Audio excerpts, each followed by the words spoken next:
Good morning, students. Hope all are fine. Okay, be safe, children. So now for today's class, what exactly we are going to discuss about is your model paper. That means, how exactly in your newses and all where they are showing you how much marks you're going to be writing your paper and what all the things. But then too, I'll tell you, don't get panic and don't get any, ಇವ್ರು ಹಿಂಗೆ ಹೇಳ್ತಾ ಇದಾರೆ ಹಂಗೆ ಹೇಳ್ತಾ ಇದಾರೆ don't get all that things and distractions towards anything else.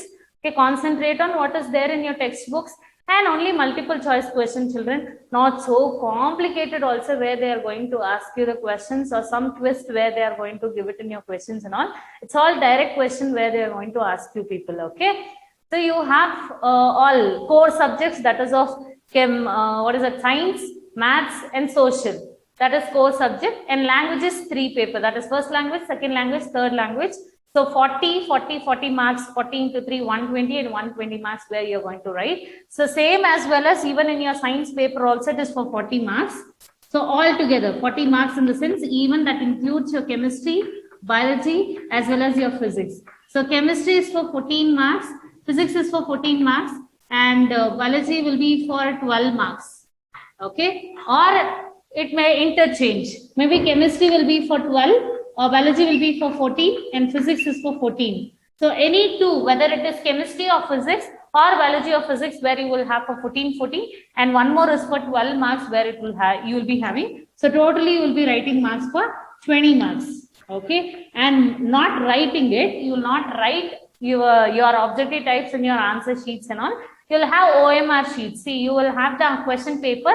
How exactly, usually how you will have the question paper, like that you will have the question paper, and along with that you will have your OMR sheet also which is given to you, and a rough pages also, sheets also will be provided to you for maths and all, where you can do it, your rough copy, whatever it is been there, you can do it and only mark the answer in your OMR sheet and submit it over to their invigilator and come back. That's all, children. So that means if you have a question, if you take any of the question and 4 options which has been given, see your OMR sheets will be like this with 4 options. 1 are A, B, C, D options will be given. If you read a first question, is there any answer where if you take first question, if I take something like which is a good indigestion agent which is going to work in your stomach, in the sense you're going to answer it as antacid, right? So that is what antacid will be your option C. So you have to shade your answer C in your OMR sheet. So in that where maybe they'll have your register number.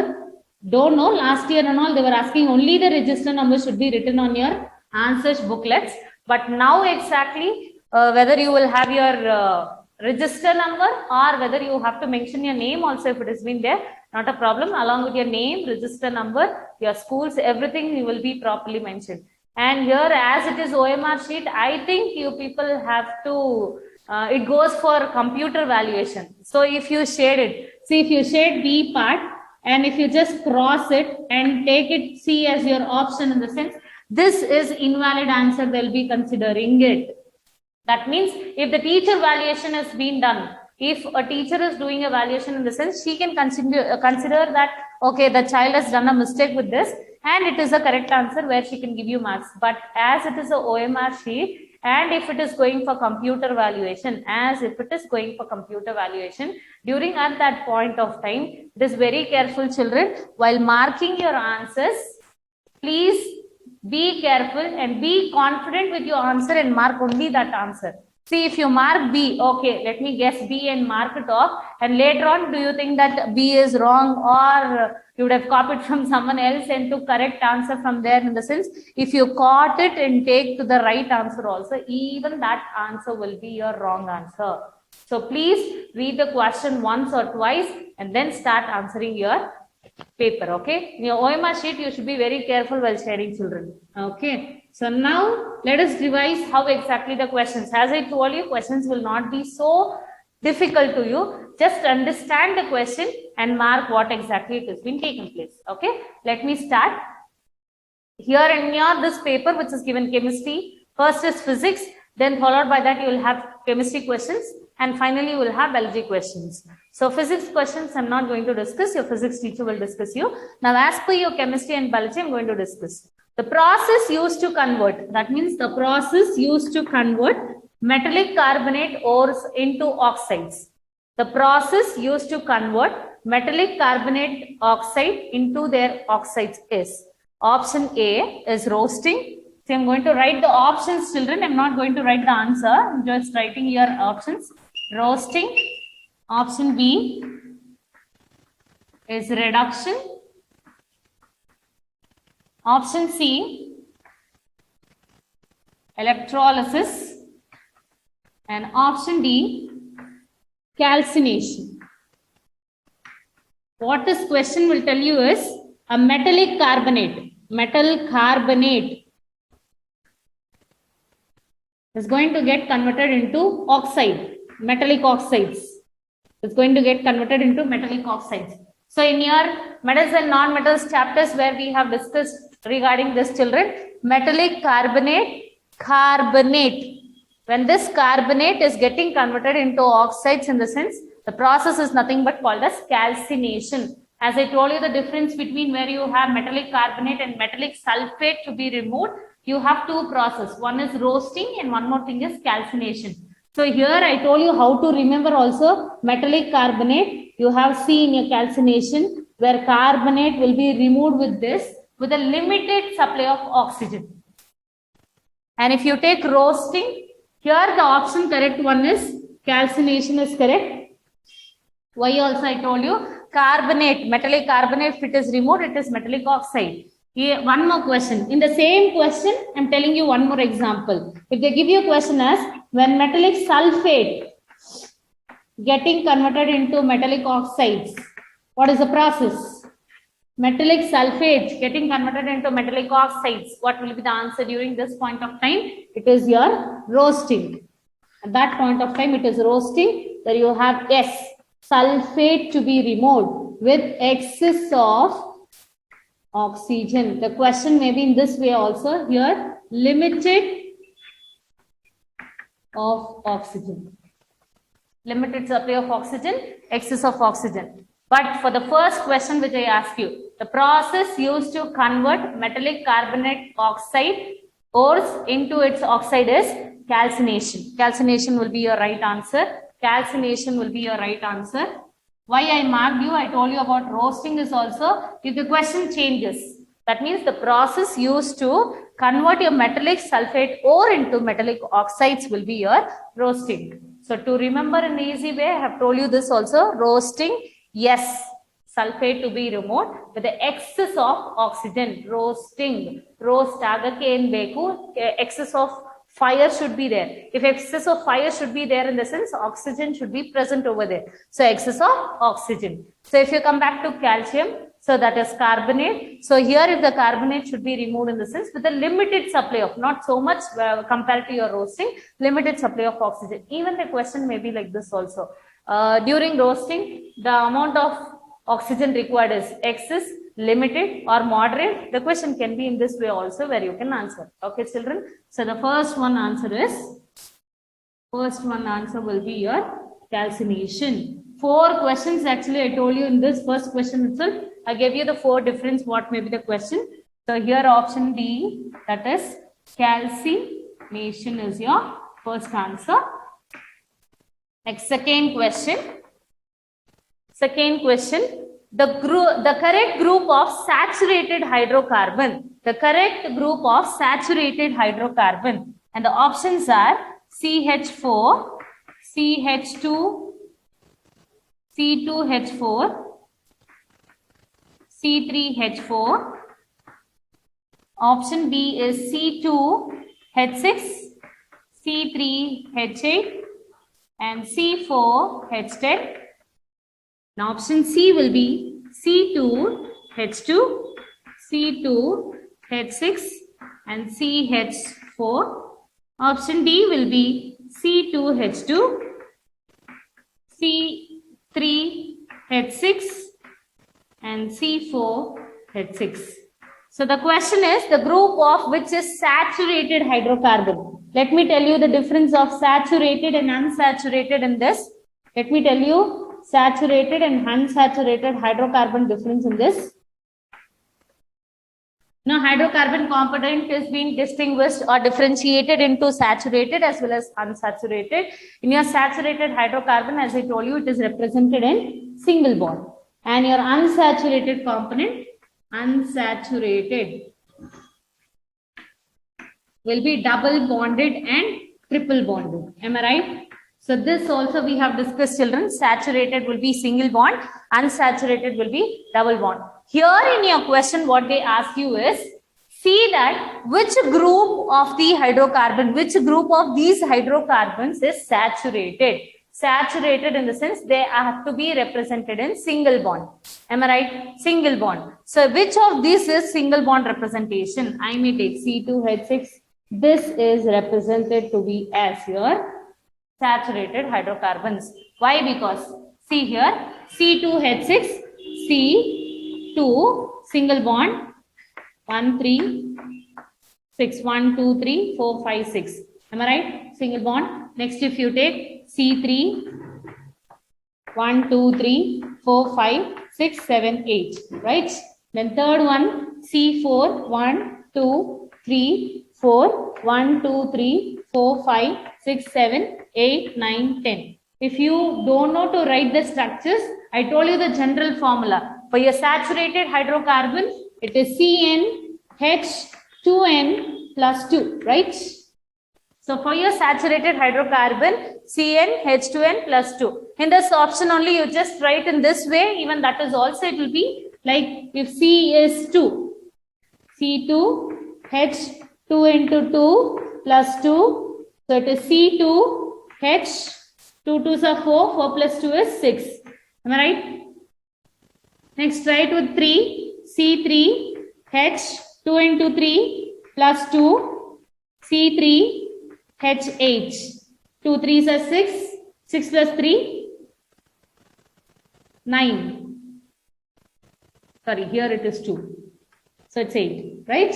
Next is C4, H2 into 4 plus 2, C4, H8 plus 2, H10.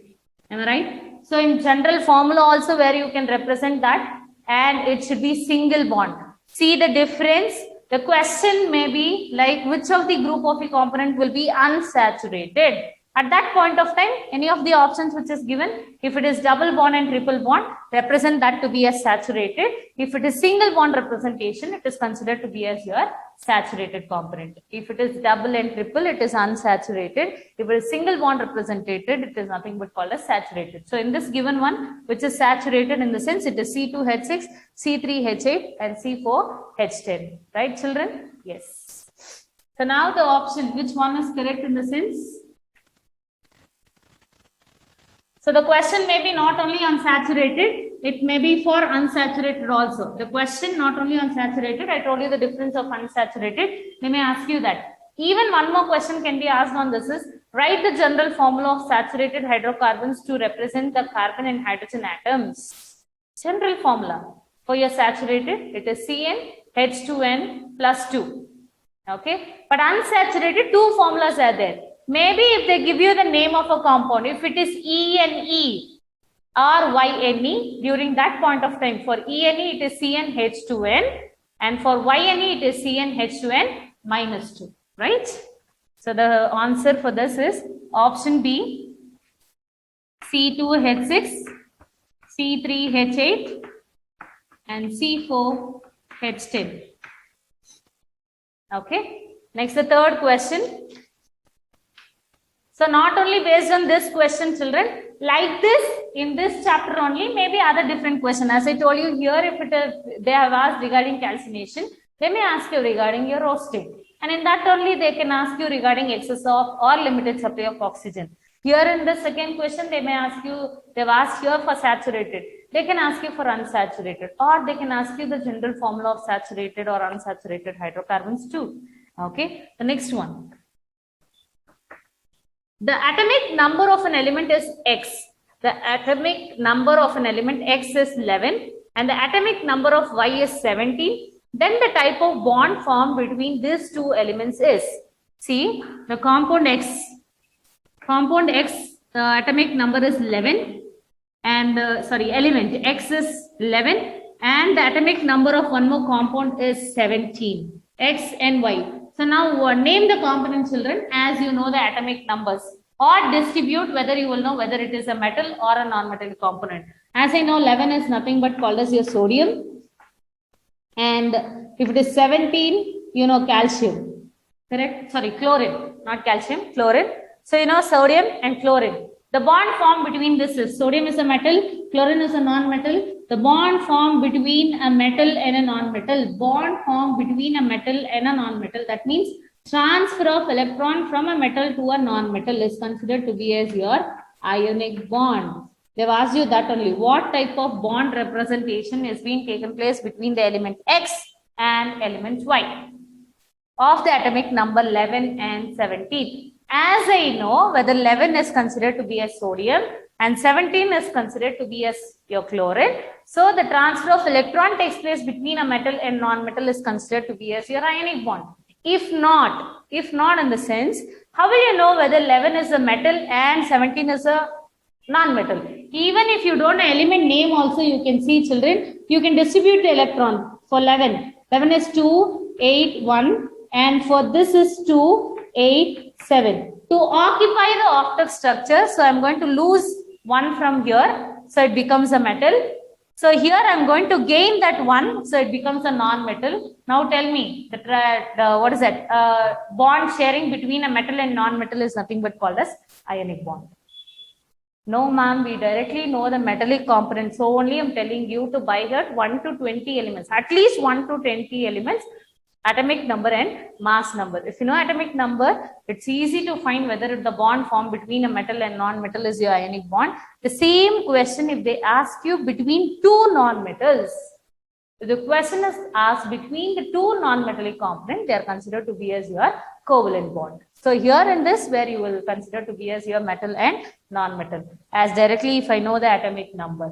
If not, in the sense, distribute the electron. If it loses electron, they are considered to be as metal. If it gains electron, it is considered to be as your non-metallic component. So in between these two, where the bond formation takes place, is nothing but called as your ionic bond, right?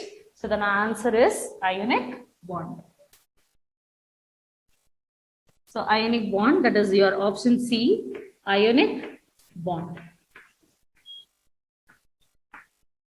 Next, fourth one.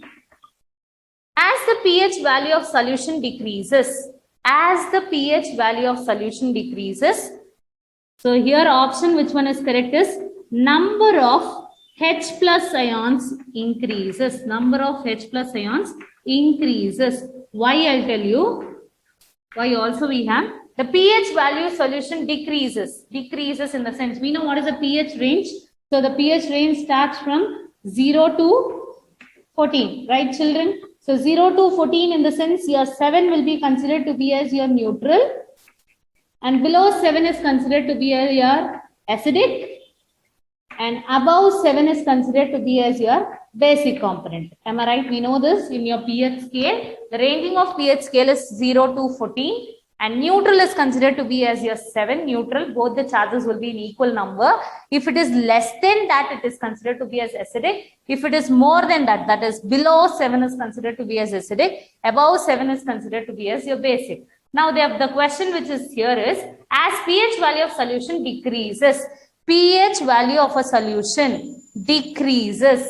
If it is going on decreasing in the sense, whether it is acidic or basic, children, it remains acidic. Correct? Yes, no. So if it is acidic in the sense, as I told you, we are very familiar in your acid base component. If it is H plus ions present, they are considered to be as your acids. If it is OH minus ions, it is considered to be as your bases. Now the number of H plus ions increases. Correct? As it goes on decreasing, your H plus ions increases. If it keeps on increasing, it becomes basic. So at that point of time, OH minus ions increases. Or you can write H plus ions decreases. Correct? No. So see to the options how it is equal to your answer, what exactly it has been, then answer your questions. Okay. Next, the fifth one. The functional groups present in the carbon component, see the functional group in this, C, H, H, H, C, H, H, and C, double bond O, single bond OH is. See the functional group present in the carbon component H, C and CH3, see here. The formula I'll write CH3, CH2, COOH. Now see what is a functional group, children? This is your functional group. What does the functional group represents? It is your carboxylic acid. Carboxylic. It is your carboxylic acid. As you know, the functional groups, it is aldehydes, alcohols, ketones, and carboxylic acid. And first one is your halogens. Under your halogens, we can easily identify whether it is Br, I, or F. That is chlorobromine, ethane, propane, chloro, bromo. If it is joined in your prefix, they are considered to be as your halogens. Alcohol, as I told you, it is represented to be a single bond OH alcohols. And the name will be starts from end with OL, that is suffix is added to be as OL. And in your aldehyde groups, under your aldehyde groups, we have double bond O and single bond H. For your carbon component, double bond O and single bond H is added. So that is the aldehyde. And ketone, it is only double bond O. And here you can see combination of alcohol and ketone which is being present. Combination of alcohol and ketone which is here in this question. So you can see alcohol, single bond OH, double bond O is ketone. So this is considered to be as your carboxylic acid. So not only this, children, in this question it is carboxylic acid. If they change the structure of this, if I am not going to write this and I am going to represent this with H at this point of time, it is considered to be as your aldehyde. Am I right? So that functional groups where you people have to represent. Or if I change this, I'm going to completely replace with H, and here it is going to be replaced with double bond O. So this is which functional group where it is going to represent is ketone, double bond O, right? So like this where the question may change depending upon the functional groups. As per your question, there where you have COOH, so the answer is carboxylic acid. Option D, carboxylic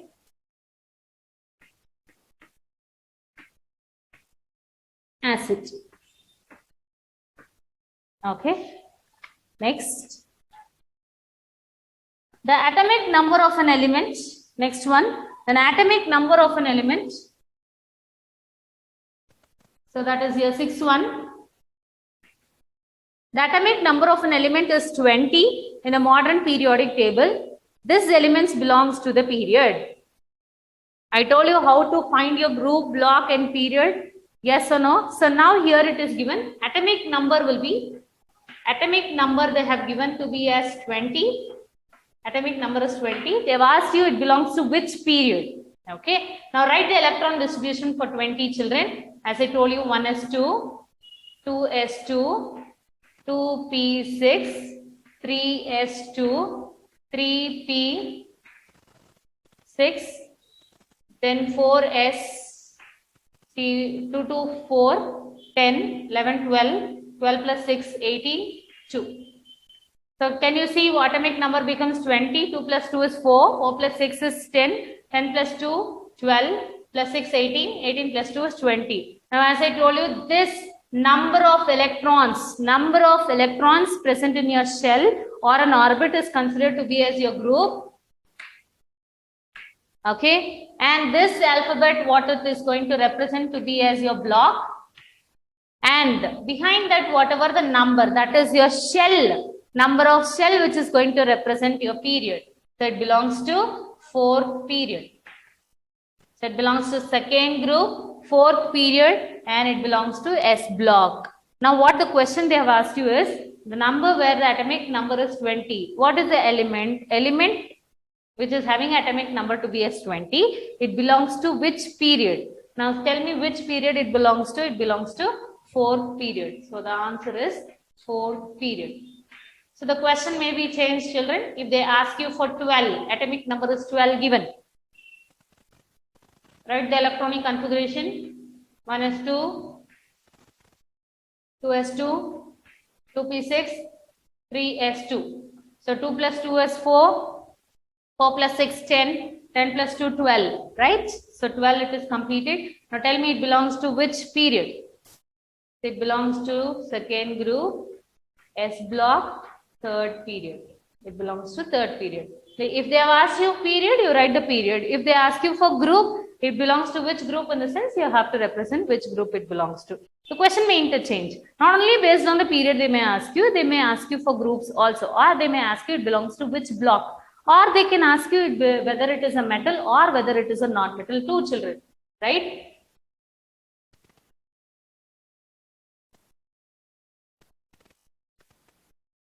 Next question.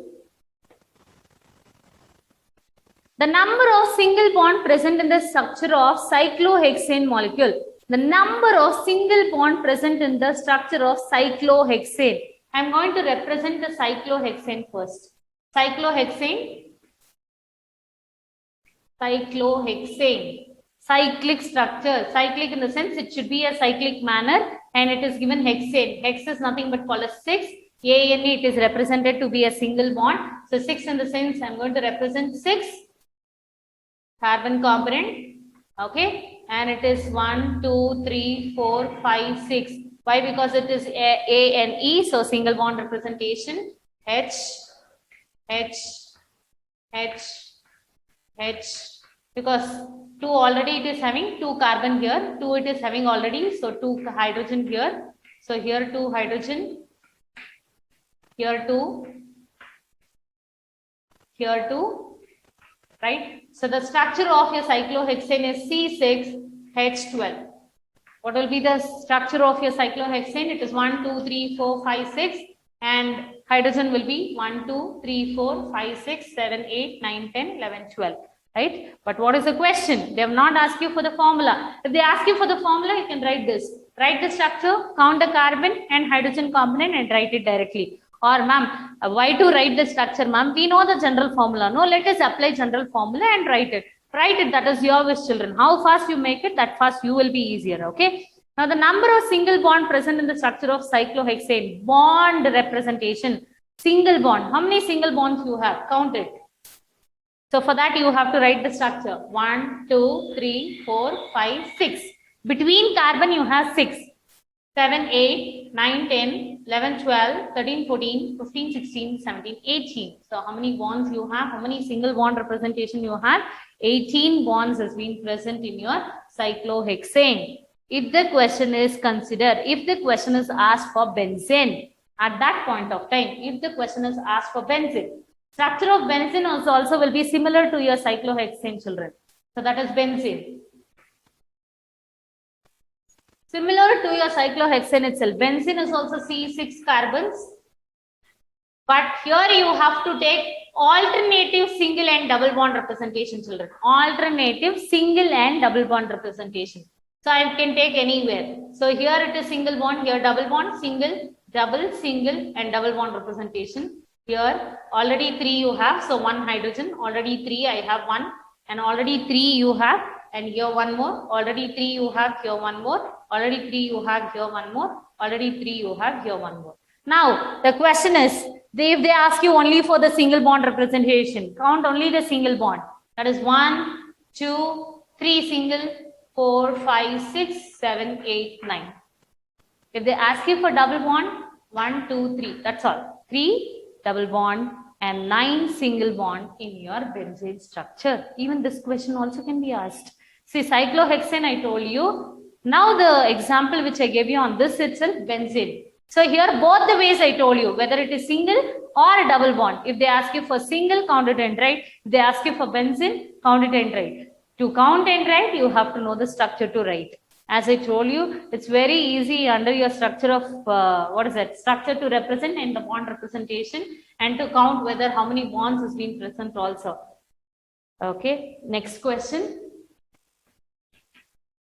In modern periodic table, as we move down the group, the atomic size of an element decreases. Atomic size of an element decreases. See children, in your class itself, I have discussed regarding this, whether the atomic number, whether it goes on decreasing or increasing, depends on whether it is your atomic size or whether it may be metallic or non-metallic property, or whether it depends on the valency. As I told you in your Mosley's last periodic table trends, what we have discussed about the properties, whether it is atomic size, ionizing energy, or whether it depends on electronic configuration, or it depends on valency. Based on your valencies, how it is arranged, based on the atomic size, whether it increases or decreases, as I told you. So here in the modern periodic table, as we move down a group, as we move down the group, you know which is group? This is your groups. Correct now? And this is considered to be as your period. Period you have 7, and which has been arranged horizontally is considered to be as your group. So, and down the group, if you start moving, the atomic size of an element goes on decreasing. Is it clear? Yes. Next question. Observe the following chemical reaction. Observe the following chemical reaction. And the chemical reaction is like this. Observe the following chemical reaction. The reaction is like this. Fe plus CuSO4 gives FeSO4 plus Cu. And one more question. One more reaction. Zn plus CuSO4 gives ZnSO4 plus Cu. Okay, this is your question. And what, sorry, this is your reaction. What exactly is the question? The decreasing order of the reactivity of a metal in the above reaction is. The decreasing order of the reactivity of the metal in the above reaction is decreasing. Which is decreasing, where we people have to write, children. Okay. We know reactivity series, right? Calcium, potassium, sodium, calcium, magnesium, aluminium, zinc, iron, lead, hydrogen, then you have your copper. So still here you write it, and further also you know copper, after that you have Hg, that is your mercury, then you have gold, and then silver, then you have platinum. So these are the reactivity series, how it goes on, and I have told you how it increases, how the reaction takes place. Above reactive metal is nothing but very high reactive, and below that is middle reactive. Below that what you have is your low reactive, where the reaction will not take place over there. So here in your reactivity series, according to this question, how will you write the decreasing order? How the decreasing order goes place? You see copper is less reactive. Compared to this chemical reaction, you can see copper is less reactive. Displacement reaction only in your first chapter, in your displacement, we know that the copper is considered to be as less reactive. Even in your reactivity series also, as I told you, copper is your less reactive compared to these elements. Compared to these elements, it is less reactive element. Compared to this, copper is considered to be as more reactive itself. Copper to gold, silver, platinum, copper is reactive itself.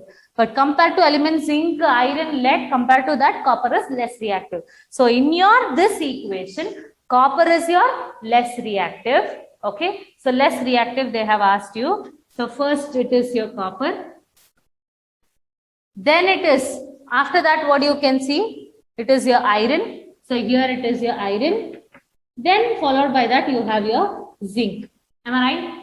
Yes, this is in your increasing order, children. This is in your increasing order. See, copper is less reactive, then that this is high reactive, and then that this is high reactive. Now, you have to write it in decreasing order, they have asked you. Write the decreasing order of the reactive of this metal in the above reaction is. So, decreasing order, first thing is your zinc, iron, then it is your copper. Decreasing order. In this way, to know, I have written that which is high reactive and less reactive, I wrote. In decreasing order, this is the right option where you people have to mention it. Okay.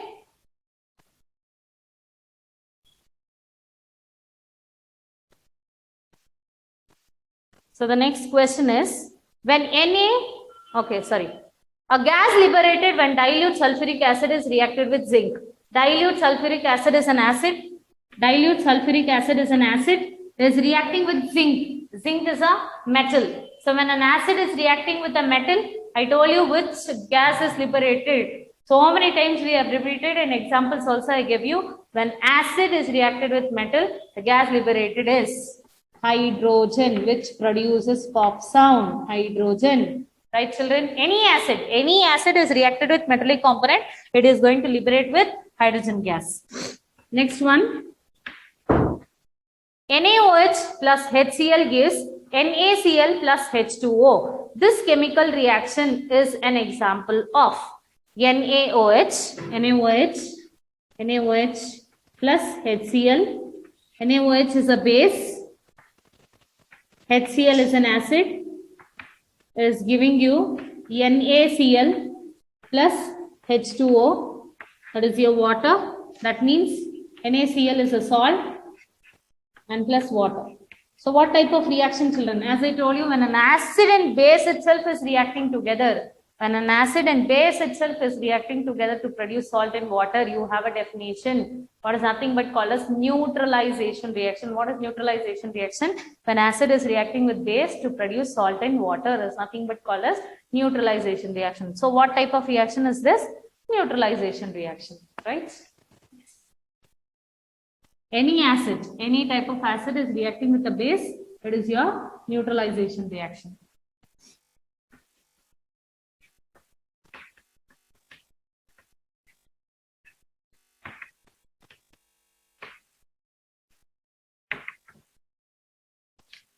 Okay, next question.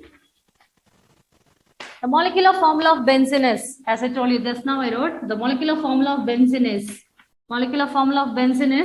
C6H6. No alternative single and double bond representation you have. So C6H6. The structure of benzene can be written like this also. A hexagon shape and a circle inside, or a hexagon shape, alternative single and double bond representation also can be given. Okay, that is your structure of your benzene. Okay, next. Now it's your biology questions. So how many chemistry questions you saw? 12. So that means imagine how many biology questions you will have. 14 questions. So if chemistry is less compared to biology and physics, chemistry will be less usually, children. So 12 marks where you can consider to be as chemistry questions, and remaining 14 marks where you have to equally study with your physics to achieve your 14 marks questions. Okay. So now it is your biology questions.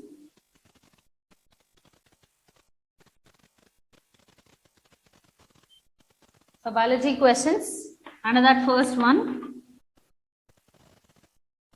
The process that helps in the absorption of upward movement of water and minerals dissolved in it from roots to the leaves in the plants is transpiration. I'll repeat the question. The process that helps in the absorption of upward movement of water and minerals. People know upward movement of water and minerals which has been taken place is transpiration process, loss of water. How it has been taken place? Where the absorption is taken, the excess of has been lost. So dissolved in the form of roots to the leaves in the plants is transpiration. Okay. And if the question is asked regarding the food, the transformation of food material has been taken place in the sense there is nothing but called as translocation. Okay.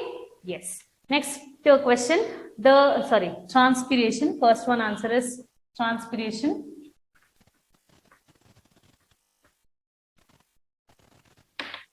Second question. The correct pathway of oxygenated blood carrying from lungs to the heart in the human body is, my answer is option D, that is pulmonary veins to left atrium to left ventricle. So pulmonary veins to left atrium and left ventricle. Just imagine your heart structures. Towards your right hand side you have left, and towards your left hand side you have right part. That is your pulmonary veins, you have pulmonary artery above, pulmonary veins you have, then left atrium, left ventricle, septum which is going to divide. Then it comes with the right ventricle, right atrium. Then you have vena cavas which is located, and above that you have your aorta. Now where does oxygenated blood is being carried? Oxygenated blood from your lungs, it is carried on through your pulmonary veins, then it is pumped to left atrium, then to left ventricle, then it is pumped completely through your aorta to all the parts of your cell bodies which is being present through your aorta. Okay. Then if the question is being asked for deoxygenated blood in the cells from your vena cava to your left atrium, vena cava to right atrium to right ventricles. Okay. So the question may be interchanged. For your deoxygenated, this is answer. Next question. The hormone that regulates carbohydrates, proteins and fat metabolism in the human body. The hormone that regulates carbohydrates, proteins and fat metabolism in the human body. Thyroxine. Option C, that is your thyroxine. Option C, that is your thyroxine. We know how many hormones which is being present. From the top if you come, it is your pituitary gland, growth hormone. Then it is your pineal gland also which is being present in your brain itself. And then thyroxine in your throat, which is helpful for the carbohydrates and protein metabolism or the iodine content in your body. Then you have thymus, which regulates the immunity level, and thymosin is a hormone which is being present. Then if you come below that, where you have in your pancreas, that is your insulin hormone which regulates your sugar. Then below that, what you have is your adrenal gland above the kidney, a cap-like structure which has been present as adrenal gland, which has a hormone called adrenaline, which helps in the shock absorber or whether it acts as an insulator to your body. And next thing is, for males, it is your testosterone, and for female, it is your ovary. And males, where you have a hormone called testosterone. Testis is a gland, testosterone is an hormone, ovary is a gland, you have progesterone and progesterone hormone which has been present. And you know, for the secondary development of male reproductive organ and secondary development and female reproductive organ will be a function. So maybe they can ask you the question. Here the question is regarding how the regulating of carbohydrate, protein and vitamin has been taken place in your body. So that is your thyroxine. Okay. If they ask you sugar level which has been regulated in your body will be your pancreas, insulin. Okay. Next. The mismatch pair among the following is mismatch pair. Just now I told you the hormones. Now listen carefully and answer by yourself, children. Okay. Let us see. Adrenaline, pituitary gland, mismatch. Mismatch in the sense which is ulta palta. Okay, which is mismatching. And testosterone, testis, insulin, pancreas, thyroxine, thyroid gland. All the three which I told you is correct. The first one which I told you was wrong. Adrenaline, adrenal gland actually it should be paired with, but it is pituitary gland they have given. So testosterone, testis is correct. Insulin, pancreas is correct. Thyroxine, thyroid gland is also correct. So here the mismatch pair is your adrenaline,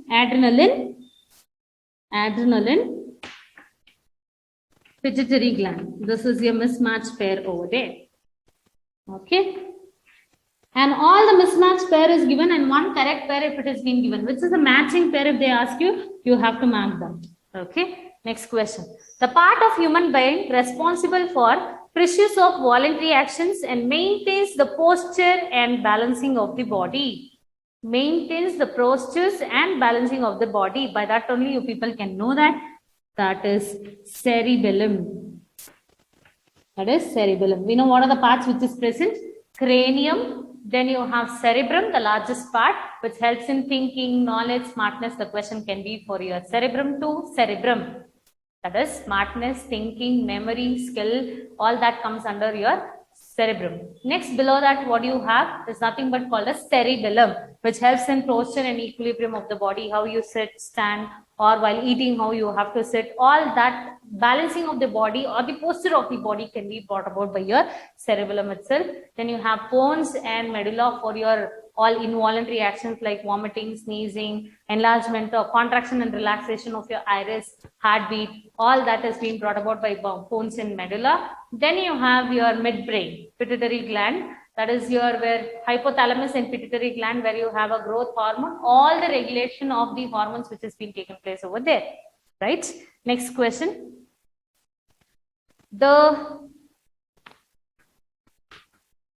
A pathogen that causes gonorrhea and syphilis transmitted through a sexual contact. So sexual contact where gonorrhea and syphilis is viral infected diseases.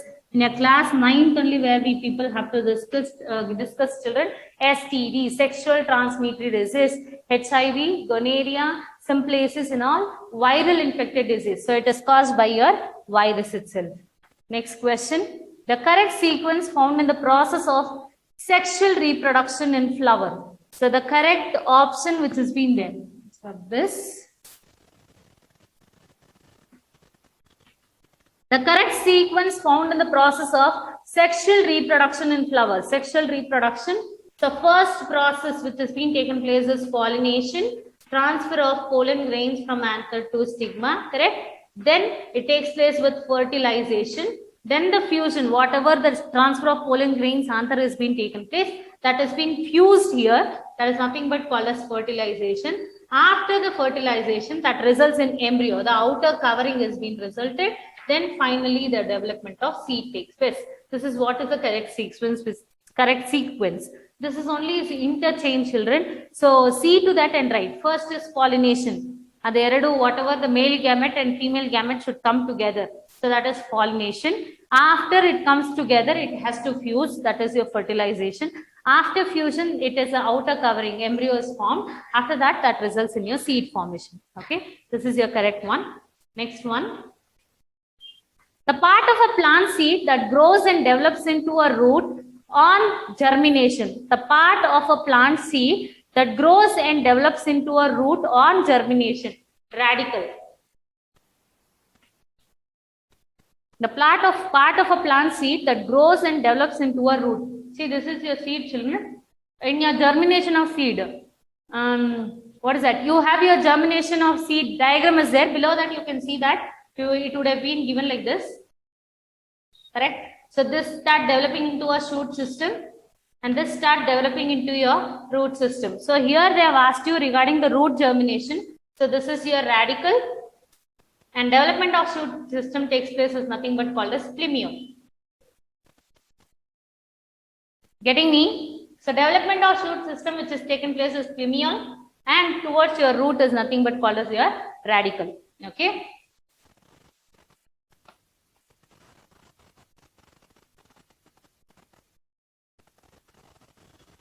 Next one.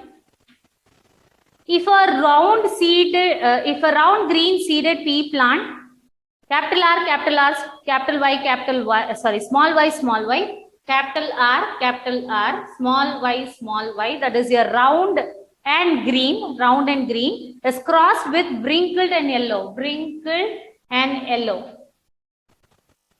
seeded. This seeds produced in F1 generation is round and green, children. Here it is wrinkled and yellow. So as I told you, which is written in capital letters, will be the dominant characteristic. As I told you, in your F1 generation, F2 generation, they can't ask you. But what is the general sequence in F2 generation? That is your 9:3:3:1 ratio also they can ask you. For dihybrid cross. For monohybrid cross, 3:1 ratio. What do you have? You people know it. Okay, so in this cross, in F1 generation, they've asked you. I told you in F1 generation, which is a dominant characteristic. Ade play agado. So that is more beneficial. So here it is your red and yellow. So it is red, capital R, and capital Y. So that is your answer. So that is round and yellow. So in your F1 generation, this is a series. F2 they can not ask you because you have number of series more. It is more. They won't ask you. So F1 generation they can ask. But in F2 generation, if they ask you, they can ask you the general form, what exactly it has been taken place. Okay.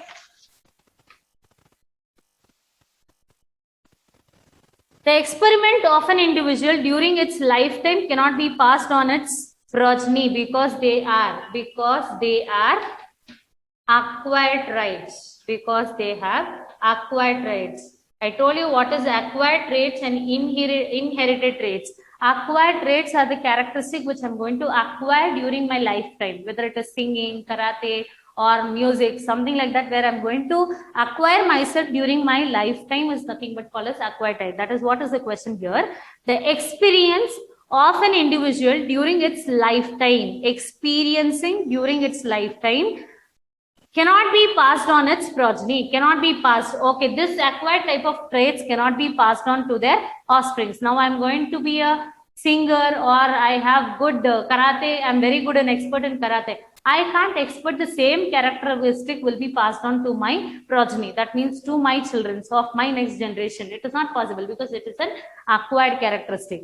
If it is an inherited characteristic, maybe the characteristic can be inherited to the progeny too. Okay. Next one. Analogous organs have. We know what are the different types of organism which is being classified: homologous organs and analogous organs. So here the question is, analogous organs have different structure. Analogous organs have different structure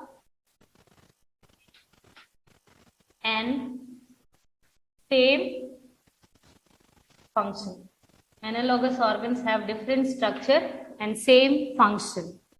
Okay. And we know homologous organs having same structure, different function. Homologous organs having same structure, different functions, right?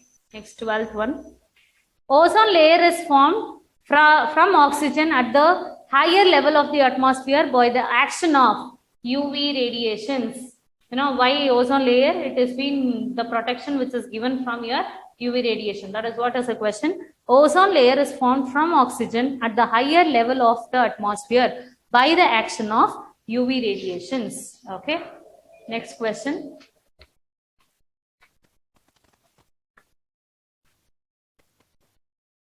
A product that can no more be used for the original purpose, but used in the form of some other useful purposes. It is not used in original purpose.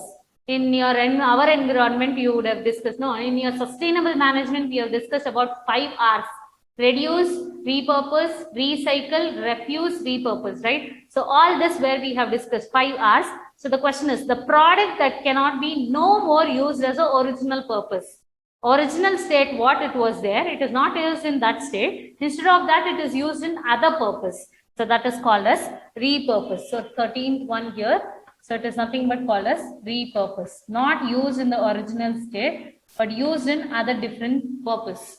So if you take a cooker is used for cooking purpose, but if a handle is broken or somewhere in that a hole has been taken place in the sense, it can be used for other purpose, for feeding of birds where you can keep it, or what is that? You can plant small plants in that. So other purpose where you are using instead of using it in the original state. Now, watershed management. Watershed management increases production and income of watershed community. So that is your 14th one. Increases production and income of watershed management. Watershed community. And this is also under your stakeholders or watershed management. Also, we have discussed how to conserve the water. Under that, watershed management increases the production and income of the watershed community. That is your answer. Okay. So along 14. So chemistry 12 questions. You have 28 questions in your chemistry and biology, children. So like this only you will have still easy questions based on whatever the question. In this only you just imagine, oh, maybe in this way they can ask you the question. That's all. So no twisted questions or something like that where you have to think overly and then write the answer. Simple, easy questions only. If you would have understood the concept, you can easily write it, children. But go through your textbook carefully and answer all the questions. It will be easy only. All the best for your exams, children. But be safe. Okay. Thank you. If any doubts it is there, you can come to office and then call whatever it has been there. We will come and clarify your doubts. Okay. Thank you, children.